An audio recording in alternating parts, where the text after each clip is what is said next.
M. Macron revendique son immaturité, son inexpérience. Il a dit ça à Londres, devant la City, que vous fustigiez il y a quelques mois lorsque vous attaquiez M. Macron en disant qu'il était le représentant des forces de l'argent. Depuis, j'ai découvert que d'autres avaient des liens avec l'argent beaucoup plus importants. Vous avez changé. Est-ce que vous voyez ce que je veux dire, M. Ciotti?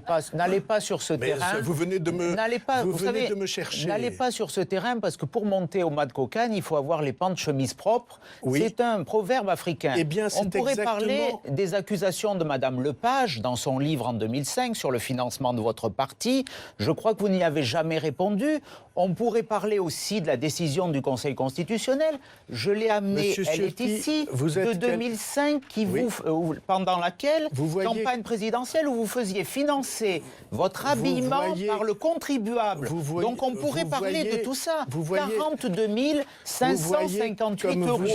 Excusez-moi, si vous posez des questions, juste que François Bayrou vous répond. N'allez pas sur ce terrain. Vous êtes un homme élégant, monsieur Ciotti. Mais oui, c'est vous qui avez commencé.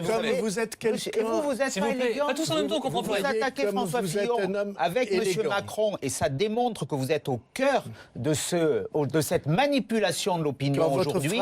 Et je ne vous laisserai pas aller sur ce terrain.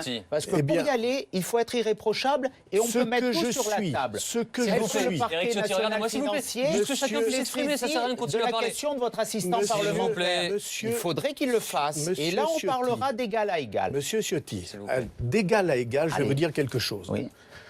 Vous portez aujourd'hui, vous et d'autres, une responsabilité immense. C'est vous qui la portez. Vous avez fait élire M. Hollande. Et si le pays dans cet état... Excusez-moi, Eric Ciotti, il faut que chacun puisse s'exprimer, sinon ça n'est pas un débat. M. Hollande. Donc la responsabilité, c'est vous qui la portez. Vous êtes un naufrageur de la droite. La droite aujourd'hui, les électeurs de droite... Quand vous avez pris l'UDF, il y avait 113 députés, vous en avez 0. Donc vous êtes bien placé pour parler de naufrageurs, vous connaissez bien les choses. Ils sont chez vous. 0 à 113, ils sont chez vous. C'est votre bilan. Ils sont chez vous. Donc vous êtes bien qualifié pour en parler. Vous êtes un naufrageur de la droite. Je vous en parle. Et vous du centre. Je vous en parle avec l'expérience qui est la vôtre.